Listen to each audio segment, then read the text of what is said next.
ये वो चीजें जो नेचर में एग्जिस्ट करें, जिन्हें हम लोग देख के ऑब्जर्व कर रहे हैं, ठीक है। ऐसे ही एक स्ट्रक्चर है हमारा, अब उसका फ्रेग्रेंस वगैरह का भी कारण ढूंढा गया। अब आगे हायर में पढ़ोगे कि कैसे पाई बॉन्ड और सिग्मा बॉन्ड होते हैं, ठीक है। तो इनमें दो चीजें अगर देखा जाए तो मेजॉरिटी ऑफ साइंटिफिक इवोल्यूशन जो हुआ वो हुआ था 19th सेंचुरी में। इवन हमारे ऑर्गेनिक केमिस्ट्री का अगर मैं फाउंडेशन कंसीडर करूं तो ये वही टाइम है, यानी कि 19th सेंचुरी, जहां पे ऑर्गेनिक केमिस्ट्री अच्छे से अपना फाउंडेशन बनाया इवॉल्व होने के लिए। सो गुड मॉर्निंग, आप लोग कैसे हो? आई होप कि आपकी पढ़ाई अच्छी चल रही होगी।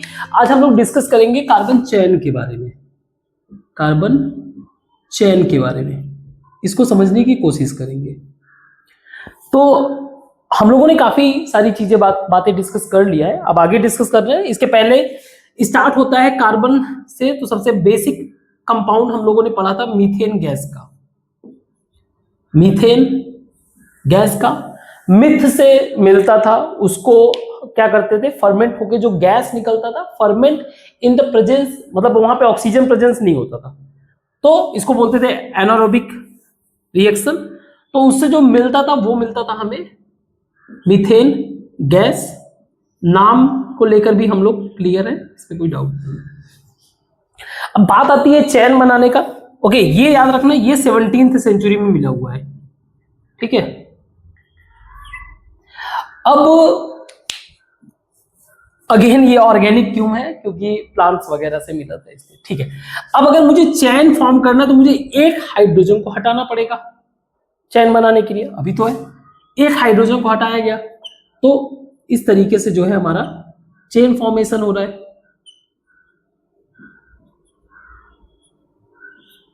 इसको बोला जाता है इथेन। इथेन, अगर इथेन की बात करें तो ये 1830s में माइकल फेराडे के द्वारा ढूंढा गया था, बट उन्होंने उस टाइम पे इसका नाम इथेन नहीं रखा था। उस टाइम पे इनका कहना यह था कि एक ऐसा कंपाउंड है जिसमें कार्बन ज्यादा है, तो आप कह सकते हो कार्बन एनरिच्ड, जिसमें ज्यादा हो एनरिच्ड हाइड्रोजन। ये बेसिक था, ये अगला एक्सटेंशन था। इसको ये भी बोल सकते हो आप कार्ब्यूरेटेड हाइड्रोजन, पर ये इंपॉर्टेंट नहीं है। ये बातें इसलिए बताता हूं बस आपका इंफॉर्मेशन जो है प्रॉपर वे से कंसोलिडेटेड हो जाए, क्योंकि किसी भी शब्द का अगर हमें ओरिजिन नहीं क्लियर होगा, अगर वो कहीं से भी कनेक्ट नहीं होगा, तो हम लोग भूल जाते हैं इसको। तो इसका कनेक्शन यही है। शुरुआत में इसका ऐसा कुछ भी नाम नहीं था, इसको कार्बोनेटेड हाइड्रोजन बोला जाता, वो भी हैवी, इसको लाइट बोला जाता था। ये हल्का था, ये हैवी था। बाद में 1860s में इसका नाम रखा गया इथेन, ईथर से इंस्पायर होके, इसका वोलेटाइल नेचर के पॉइंट ऑफ व्यू से। ऐसे ही अगला हमारा मिला पेंटेन।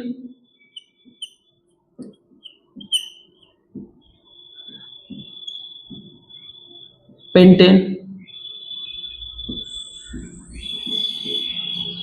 सॉरी प्रोपेन, अगला हमारा है प्रोपेन। एंड नेक्स्ट था हमारा ब्यूटेन, यानी कि 4 कार्बन होंगे।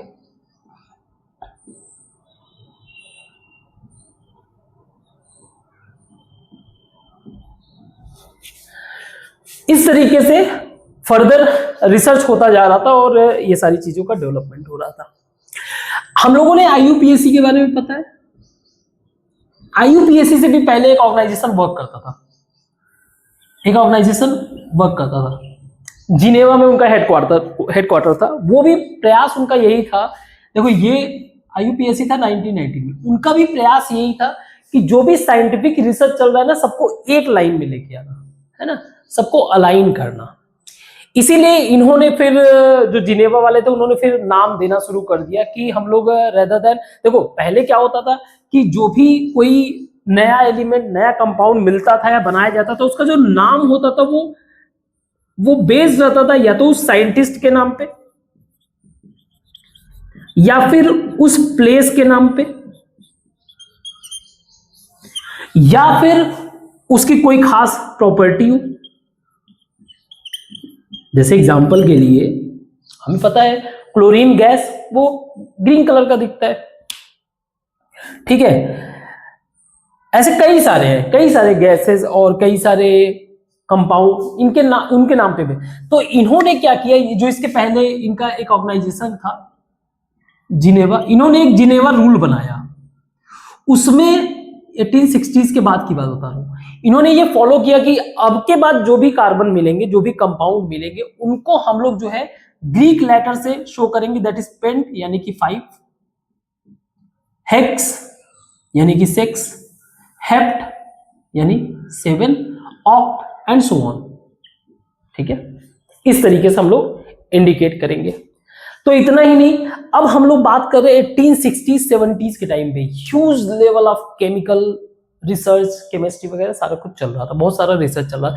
तो अब इसी चेन पे ये लोग थोड़ा सा ऑब्जर्व करने लगे कि भाई जब चेन का ही फॉर्मेशन कर रहे हैं तो इन पे भी फोकस किए, इन सब पे फोकस करने लगे, ध्यान देने लगे। तो जब इन्होंने देखा तो इन्होंने ये कहा कि ये जो चेन है जो बन रहा है ये एक सर्टेन पैटर्न फॉलो कर रहा है। ठीक है, वो पैटर्न क्या है कि कार्बन और H2N+2। कंडीशन क्या है, कंडीशन ये है कि एक तो हाइड्रोजन और कार्बन है, तो ये हाइड्रोकार्बन, हाइड्रोजन कार्बन बॉन्ड है। ठीक है, या कह सकते हो हाइड्रोकार्बन स्ट्रक्चर कह लो, स्ट्रक्चर है। दूसरी बात, ये सेचुरेटेड है, सेचुरेटेड है। इसका मतलब ये है they are following single bond pattern, means इसके अंदर क्या है, सिंगल बॉन्ड का स्ट्रक्चर मिल रहा है। इन्होंने इस चीज को ऑब्जर्व किया। तो कहने का मतलब ये है कि जैसे आगे मिलता जाएगा इस पॉइंट ऑफ व्यू से उसी का नाम रखते जाएंगे। जैसे एग्जांपल के लिए C5, तो H कितना होगा 12, हाइड्रोजन के कितने एटम होंगे 12, 4 वाला रख के देख लिया, 3 वाला रख के देख लिया, 2 वाला रख के देख लिया, सारा चीज फॉलो कर रहा था, इसलिए इसी पैटर्न में आगे हम फॉलो करेंगे।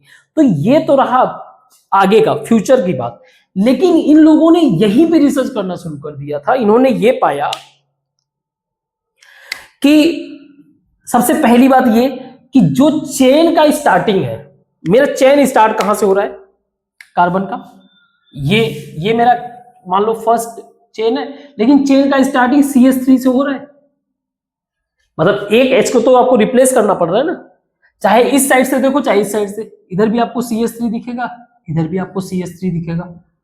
चेन का स्टार्टिंग जो हो रहा है इट कंटेन्स CH3 कंपाउंड। ठीक है, वहीं से स्टार्ट होगा, जो एक पॉइंट बचा हुआ है उसमें कार्बन अटैच होके। ठीक है, अब ऑब्जर्वेशन वाला बात क्या था, ऑब्जर्वेशन बात हुआ ब्यूटेन को लेकर। ब्यूटेन को क्या लेकर कि इन्होंने ये देखा कि ये मेरा C है, इन्होंने बनाया, अब एक इधर चला गया और एक ऐसे बना दिया। तो इसमें भी देखा गया तो कितने हाइड्रोजन इसमें अटैच हो रहे हैं, इसमें कितने हाइड्रोजन अटैच हो रहे हैं 1 2 3, यहां पे कितने अटैच हो रहे हैं 1 2 और 3, और यहां पे कितने अटैच हो रहे हैं 1 2 3।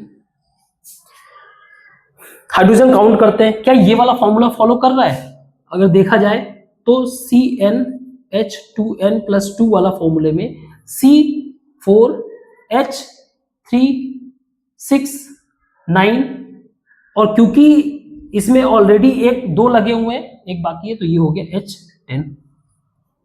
दूसरा वाला ये है हमारा, इसमें पॉसिबिलिटी है ये यहां से भी चैन बनाएगा, अगला बना सकता है, ये यहां से भी चैन बना सकता है, यहां से बना ही चुका है, ये तो चैन है ही इसका। तो 2 जगह से चैन बना सकता है, फर्दर आगे मूव कर सकता है। मान लो एक हाइड्रोजन को ही बस रिमूव करना है, इधर भी एक हाइड्रोजन, तो 2 जगह 3 जगह से चैन बना सकता है। तो ये क्या हो रहा है, ब्रांचिंग हो रहा है। क्या हो रहा है, चेन के अंदर ब्रांच की पॉसिबिलिटी है। तो यहां से जैसे मान लो मैंने ऑब्जर्व किया कि प्रोपेन पे जाते हैं, प्रोपेन का स्ट्रक्चर मैं कैसे अलग कर सकता हूं, चलो। तो अगर मान लो मैंने इसको यहां से हटा के यहां कर दूं तो भी बात एक ही है, चाहे आप ऐसे लिखो चाहे आप ऐसे करके ऐसे लिखो, पूरी तरीके से सेम बात है। लेकिन डिफरेंट कैसे होगा अगर मैं इसको ऐसे अटैच कर दूं साइकिल के फॉर्म में, आप समझ रहे हो। तो ये हमारा जो है हाइड्रोकार्बन जो हम लोग सिंपल डिस्कस कर रहे हैं, ये हमारा हाइड्रोकार्बन में नहीं आएगा। रीजन समझो, इसको फॉलो करना चाहिए इस रूल को। आप इसमें देखो कितने हाइड्रोजन है, यहां पे एक आ सकता है, यहां पे एक आ सकता है, एक, क्योंकि 4 पॉइंट आप देखो 4 ही ये कंटेन कर सकता है, 4 वैलेंसी है। तो यहां पे कितने हो रहे हैं, C3 हो रहा है और H कितने हो रहे हैं, 2 4 6। मेरा होना कितना चाहिए था, C3H8 होना चाहिए था। तो मैं इसको हाइड्रोकार्बन में कंसीडर ही नहीं करूंगा। बात समझ में आया। तो यहां पे ब्रांचिंग का कोई ऐसा सिचुएशन अभी नहीं है, ठीक है। ऐसे ही इधर तो छोड़ ही दो, यहां पे भी वही कहानी है, C को आप कैसे अरेंज करोगे। तो अब पॉइंट ये था कि इसमें हो क्या रहा है। तो इन्होंने क्या किया कि अगर कोई चेन जो है, तो ये 2 तरीके का स्ट्रक्चर, यानी कि फॉर्मूला यहां पे भी देखो आप कितने हैं, C4H10 ही है, काउंट कर लो, C4H10। लेकिन ये दिखने में अलग लग रहा है। क्या हो रहा है, ये दिखने में अलग लग रहा है, यानी कि same chemical formula but different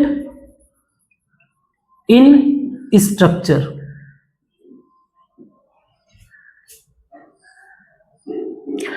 तो जो हमारा ब्यूटेन है उसके 2 पॉसिबल, यानी कि जो हमारा हाइड्रोकार्बन है ब्यूटेन, हाइड्रोकार्बन जो ये है हमारा, वो किस फैमिली को रिप्रेजेंट कर रहा है, ये रिप्रेजेंट कर रहा है एल्केन फैमिली को। किसको, एल्केन फैमिली को।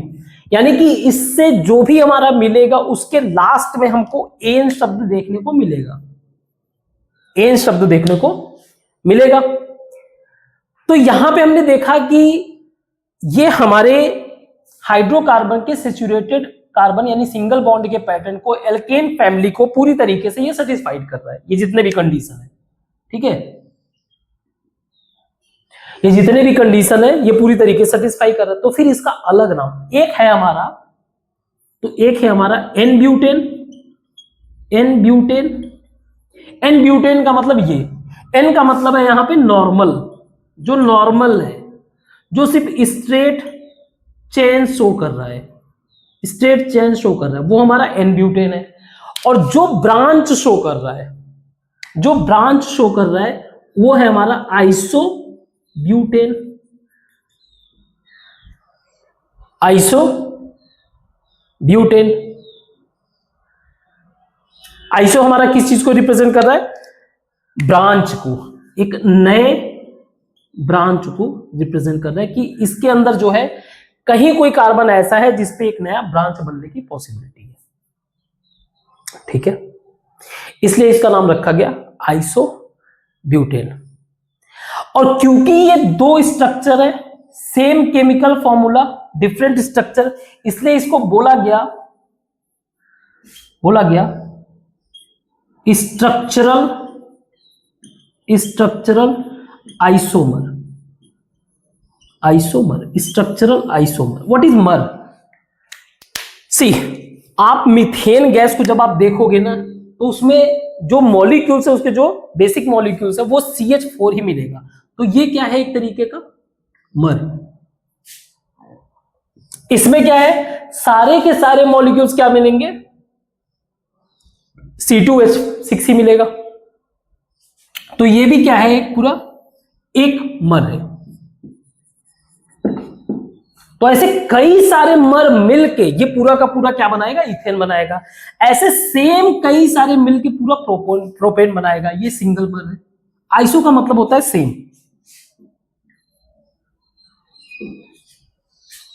तो कहने का मतलब ये है कि आइसोब्यूटेन का मतलब ये हो गया कि इसके अंदर जो है ब्यूटेन का जो अगला ब्रांच लगा वो भी ब्यूटेन ही है, सेम मर्ग लगा हुआ है। ये समझ में आया? तो एक सिंपल चेन में ब्रांच का भी क्या हो सकता है, पॉसिबिलिटी हो सकता है। पहला चीज, अगर हम इसी को पेंटेन और हेक्सेन के पॉइंट ऑफ व्यू से देखें तो जैसे आई थिंक एन ब्यूटेन, और ये चीज समझ में आया होगा। और ये भी चीज समझ में आया कि ये जो ब्रांच वाला कंसेप्ट है वो क्यों मीथेन और इथेन और प्रोपेन में नहीं पॉसिबल है। मैंने प्रोपेन वाला एग्जांपल समझाया कि अगर मैं प्रोपेन को फॉलो करने की कोशिश करूंगा तो वो ये फॉर्मूला कोई ब्रेक कर देगा, ठीक है, वो फिर एल्केन फैमिली में नहीं आएगा, फिर उसको जहां पे बनना हो जाए वो, ठीक है। ऐसे ही अगर मान लो मेरा एक कार्बन है, जैसे सी, ठीक है, इसमें H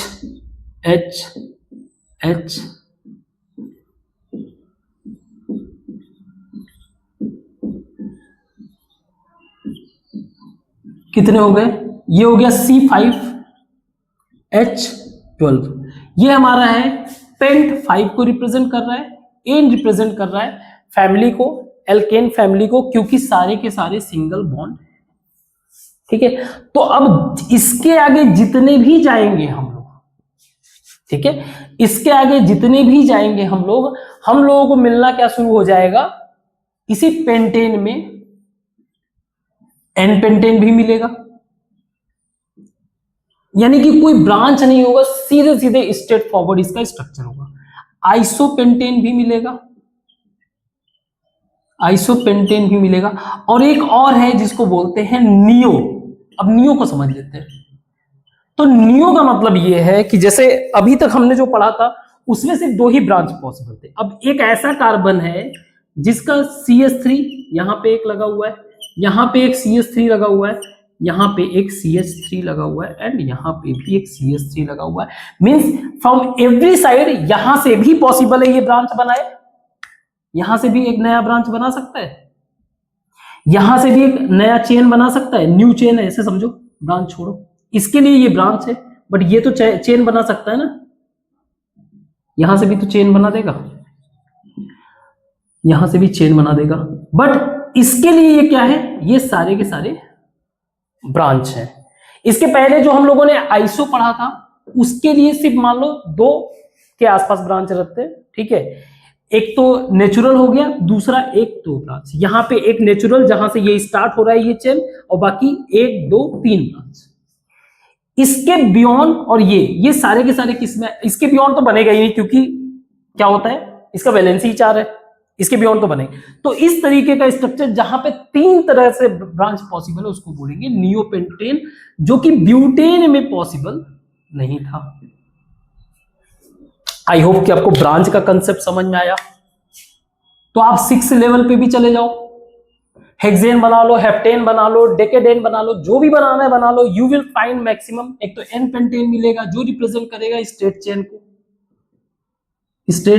चेन को, ये आपके 2 ब्रांच को रिप्रेजेंट करेगा और ये आपके 3 ब्रांच को रिप्रेजेंट करेगा, नियो पेंटेन, ठीक है। बाकी अलग अलग पॉइंट ऑफ व्यू से लोग समझते हैं, जैसे कोई बनाएगा ये स्ट्रक्चर ऐसे कुछ फॉर्मूला बना, वैसे नहीं जाते, छोड़ो, हमारा लॉजिक बस हम क्लियर करते हैं। तो ये बात तो क्लियर हो गया, ठीक है। हमारा ये क्या है, इसको बोलते हैं, ये जो नेम्स हैं, ये नेम, इनको बोला जाता है स्ट्रक्चरल आइसोमर, जो हम लोगों ने भी पढ़ लिया। यानी कि इनका फॉर्मूला सेम रहेगा और इनका स्ट्रक्चर, और इसी स्ट्रक्चर चेंज होने के कारण इनका केमिकल एंड फिजिकल प्रॉपर्टी सारा का सारा बदल जाता है, सारा का सारा चेंज हो जाता है। क्लियर है? आई होप ये समझ में आया। अब एक दूसरा ऑब्जर्वेशन समझो, एक और ऑब्जर्वेशन है इंपॉर्टेंट। एक तो हमने ब्रांच बनाने का ऑब्जर्वेशन कर लिया, दूसरा ऑब्जर्वेशन देखते हैं। जो पॉसिबल ऑब्जर्वेशन था।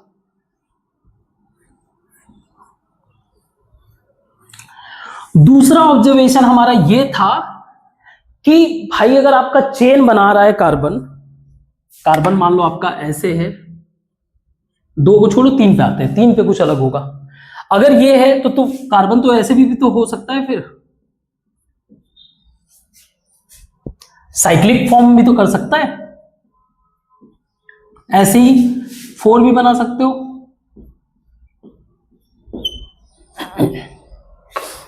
ऐसे ही 5 बना लो।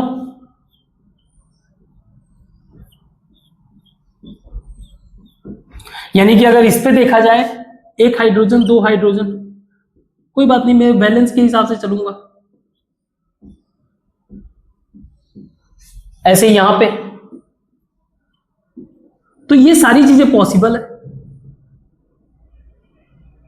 बस क्या रहेगा, इनका नाम जो है, देखो आप इसको देखोगे जब पाओगे कि यहां पे जो जैसे 3 हाइड्रोजन है, they are following certain pattern.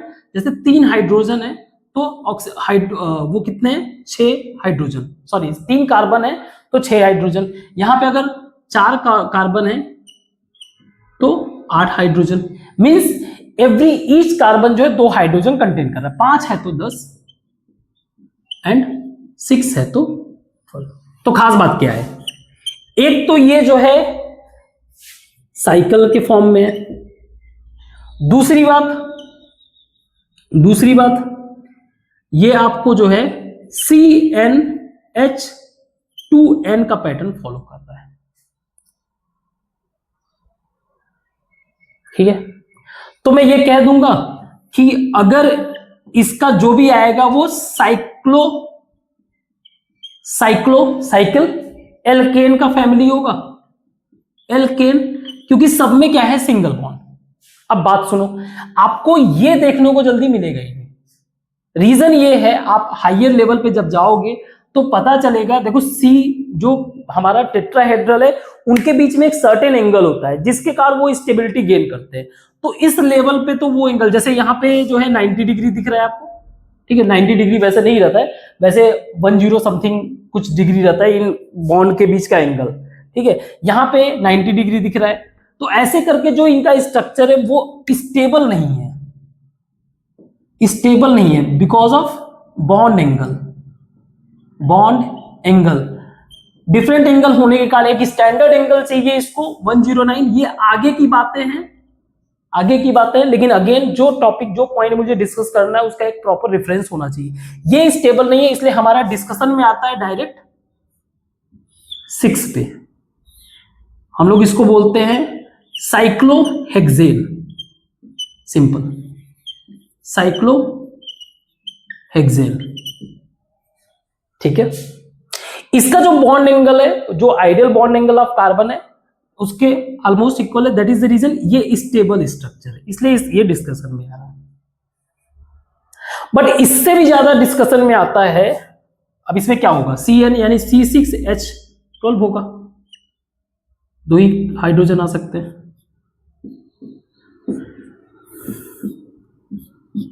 But इससे ज्यादा जो इंपॉर्टेंट स्ट्रक्चर आता है हमारे डिस्कशन में, वो है बेंजीन का।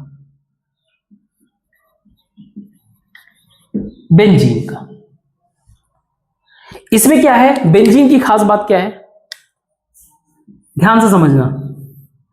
1820s में, 1820 के आसपास, फैराडे को और कोई काम तो था नहीं। फैराडे ने क्या किया, एक ऑयल था उसमें से एक गैस को एक्सट्रैक्ट किया। ऑयल में से गैस को एक्सट्रैक्ट, उस गैस में बड़ी खुशबू थी, गैस को एक्सट्रैक्ट किया। उस गैस में क्या था, बहुत ही अच्छा स्मेल था, स्मेल नहीं कहेंगे उसको, फ्रेग्रेंस कह लो आप, उसमें खुशबू था। तो ये क्या हुआ, इसका इन्होंने, अभी इनको स्ट्रक्चर नहीं पता, बाद में 1860s में जब साइंटिस्ट, जो इसका खुशबू है, ठीक है, इसका नहीं पता, इसका सिंपली इन्होंने जो है, इनको पता साइकिल वाइकल के बारे में इनको पता ही नहीं। इनका कहना बस ये था कि ये एक तरीके का हाइड्रोकार्बन है, that's it, carbon rich hydrogen कह सकते हो। ठीक है, कार्बन एनरिच हाइड्रोजन। बस इसका एक सिंपल जनरल ऑब्जर्वेशन था, लेकिन बाद में जब इन लोगों ने पाया तो शुरुआत, अभी नाम इसका बेंजीन नहीं रखा गया था, इसका नाम यही था। बाद में 1860s में पाया कि एक रेजिन था। रेजिन मतलब समझते हो, पेड़ में से जो गम टाइप का निकलता है ना, गम, वो रेजिन होता है। जब एक लंबे समय के बाद वो जब पत्थर के जैसा बन जाता है वो रेजिन, उस रेजिन से वो जब डिस्टिल किया गया और ये जिस पेड़ से निकला था वो बेंजीन करके ही पेड़ का नाम था। Not exactly benzene, but benzene करके ही कुछ समथिंग नाम था।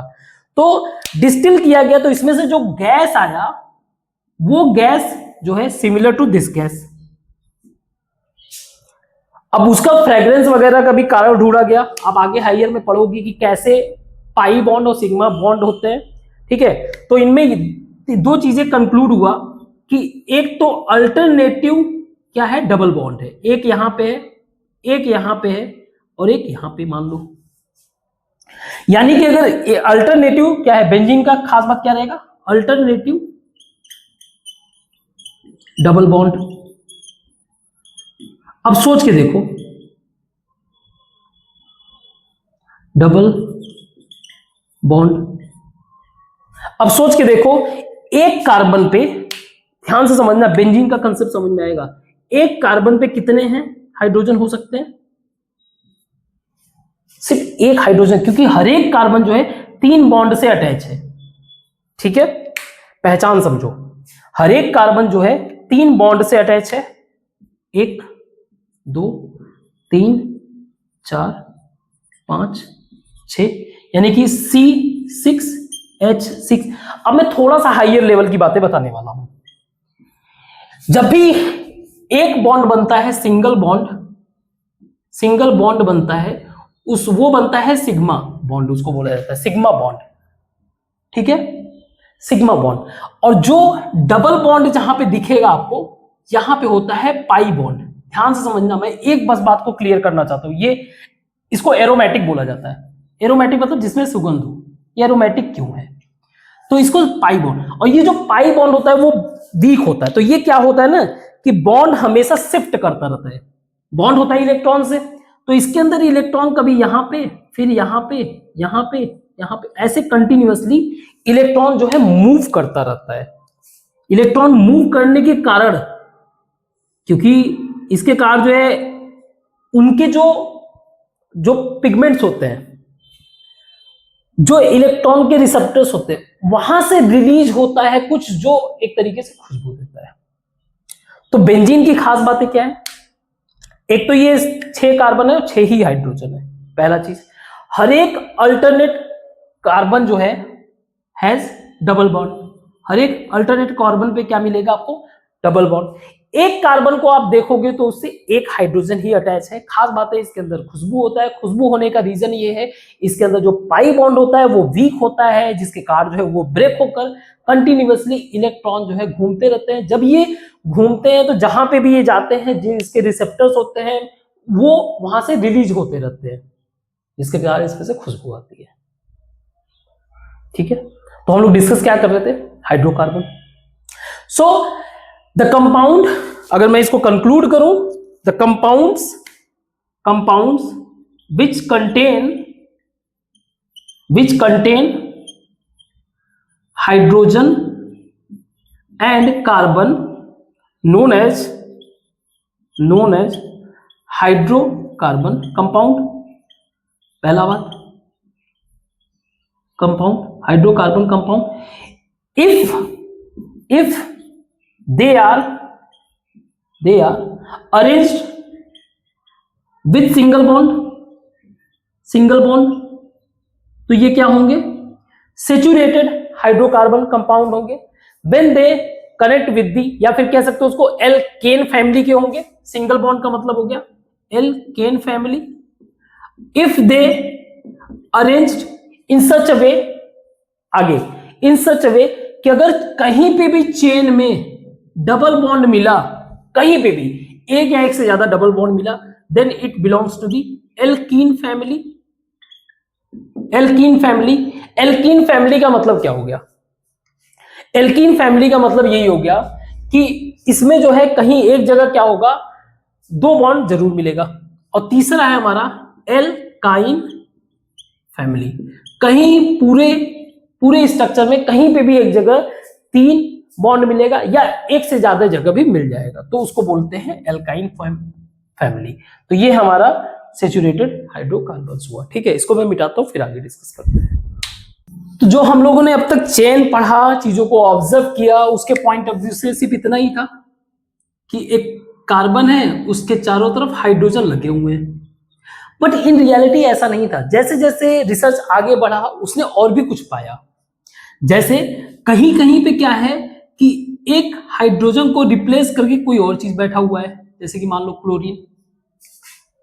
Chlorine, bromine, iodine. और कहीं कहीं पे ऑब्जर्व किया कि किसी एक जगह हाइड्रोजन को रिप्लेस करके किसी ऑक्सीजन का कंपाउंड बैठा हुआ है। Oxygen in the form of, या तो अकेले बैठेगा, ठीक है, अकेले बैठेगा तो फिर वो अलग तरीके से रहेगा, किसी अदर फॉर्म के साथ मिलके बैठेगा तो अलग तरीके से बैठेगा।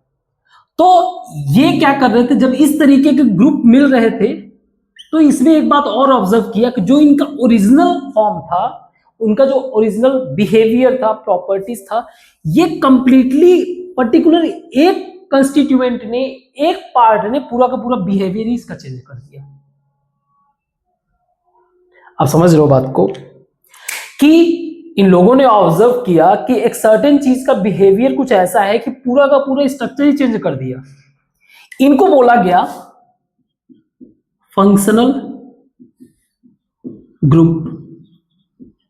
हम लोग 2 मेजर डिस्कस कर रहे हैं, जो अगेन हमारा जो ऑर्गेनिक केमिस्ट्री है बेस्ड ऑन ऑब्जर्वेशन, जो ऑब्जर्वेशन की बेसिस पे जो ज्यादा चीजें मिला, ऐसा नहीं कि इसके अलावा चीजें नहीं हो सकती है। थियोरेटिकल और केमिकल लेबोरेटरी के पॉइंट ऑफ व्यू से नए नए चीजें आप रिसर्च कर सकते हो, लेकिन जो हमारा ऑर्गेनिक टाइप का है, जो नेचर से मिल रहा था, जिसमें से उसमें यही था। एक तो हमें हाइलोजन्स थे। अच्छा, पहला चीज ये कि फंक्शनल जो ग्रुप थे वो क्या कर रहे थे, हाइड्रोकार्बन्स के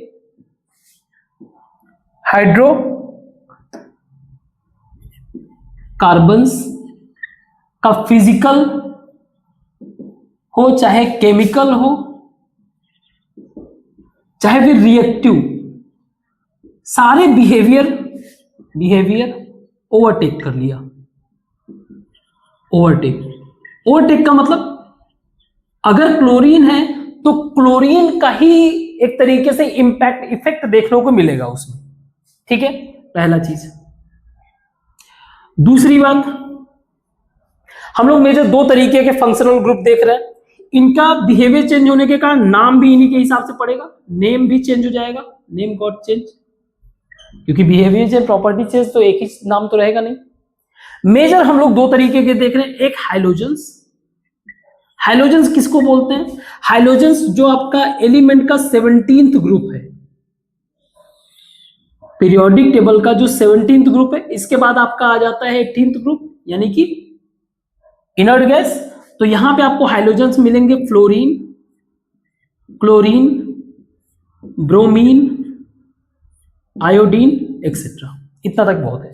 तो इनका प्रेजेंस अगर हमारे हाइड्रोकार्बन्स के अंदर है, तो ये जो है उनके ओरिजिनल बिहेवियर को ओवरटेक करके एक नया बिहेवियर शो करते हैं। और कुछ आपको फंक्शनल ग्रुप मिलेंगे ऑक्सीजन से रिलेटेड। अब ऑक्सीजन भी अकेले नहीं आएगा, तो अगर मान लो वो OH के फॉर्म में आके ऐड हो रहा है, तो यानी कि ये पूरा का पूरा मेरा चैन है और लास्ट में OH के फॉर्म में ऐड हो रहा है, तो ये रिप्रेजेंट करता है एल्कोहल को, और इसके अकॉर्डिंग नाम भी पड़ेगा उसका। एग्जाम्पल के लिए, जैसे हमें पता है मीथेन का फॉर्मूला CH4 होता है, इसने एक बस उसको रिप्लेस किया है, तो इसका नाम हो जाएगा मीथेन, तो रहेगा ही मीथेन, क्योंकि सिंगल बॉन्ड है, एन रहेगा ही रहेगा, मीथेन प्लस ऑल कर दो, methanol.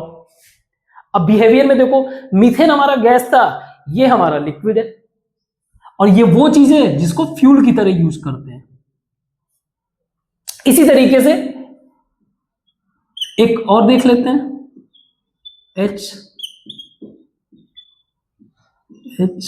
HOH, that is CH3CH2OH, ethanol. क्या है, इथेनॉल। और ये वो चीजें जो ड्रिंक में यूज करते हैं। कभी कभी लोग प्रयास करते हैं देसी दारू वारू बनाने का चक्कर में ये बना जाते हैं, और ये भाई साहब काफी खतरनाक है, पॉइजनस है। तो OH अगर मिला तो इथेनॉल, CHO मिला यानी कि कुछ ऐसा स्ट्रक्चर, CHO, तो ये हमारा है एल्डिहाइड्स, एल्डिहाइड। एल्डिहाइड का मतलब क्या होता है? एल्डिहाइड का मतलब होता है वो एल्कोहल जिसमें से हाइड्रोजन गायब है, हाइड्रोजन को रिप्लेस करके ये पूरा का पूरा जाके बैठ जाएगा, ये पूरा स्ट्रक्चर जाके बैठ जाएगा।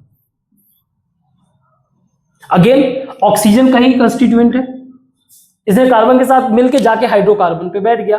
तो जैसे मीथेन पे आके बैठा, अगर तो नाम समझना इसका, मीथेन पे अगर आके बैठा C double bond O single bond H, तभी तो ये बैलेंस बनेगा ना, तभी तो जाके रिएक्ट करेगा। इसका नाम रखेंगे मीथेन, तो रहेगा ही मीथेन, AL लगा दो लास्ट में, मीथेनॉल। अब मिथेनॉल का जो है, आपने एक और चीज सुना होगा, फॉर्मेल्डिहाइड, यही है, एल्डिहाइड है, फॉर्मेल्डिहाइड। ये क्या है? ये रिप्रेजेंट करता है D hydride, hydride of hydrogen. Hydrogen का एक तरीके से रिमूव कर देना, हाइड्रोजन को यहां पे रिमूव करके ये पूरा का पूरा इस तरीके का स्ट्रक्चर आके प्लेस हो गया। ठीक है, ये वो चीजें जो नेचर में एग्जिस्ट कर रही, जिन्हें हम लोग देख के ऑब्जर्व कर रहे हैं। ठीक है, ऐसे ही एक स्ट्रक्चर है हमारा, एक स्ट्रक्चर है जो किसी चेन के बीच में देखने को मिल रहा है। ये मेरा चेन है पूरा, आगे का चेन, ये पीछे का चेन, ये बीच में स्ट्रक्चर, इसको बोलते हैं कीटोन। क्या बोलते हैं? कीटोन। तो जो भी नाम मिलेगा लास्ट में ओन। अब ये कैसे मिला था? ये जो हमारा विनेगर होता है ना, विनेगर का जब उसका ऑब्जर्वेशन किया गया तो उसमें इस तरीके का स्ट्रक्चर पाया गया था। अगेन एक्सपेरिमेंटल मेथड है, हमें बस यहां से एक आइडिया मिल रहा है। तो इससे रिलेटेड जैसे मान लो कोई भी, जैसे मैं लेता हूं 5 कार्बन का, 1 2 3 4 5, और यहां पे एक मैं लगा देता हूं ऑक्सीजन, तो यहां पे हाइड्रोजन, सारा हाइड्रोजन लगा हुआ है। ठीक है, तो इसका जो नाम होगा वो प्रोपेन तो होगा ही, और लास्ट में होगा ONE, प्रोपेनॉन, ऐसे करके कुछ नाम होगा। और लास्ट हमको डिस्कशन में आता है कि जहां पर एक डबल बॉन्ड O और single bond OH, means COOH का स्ट्रक्चर।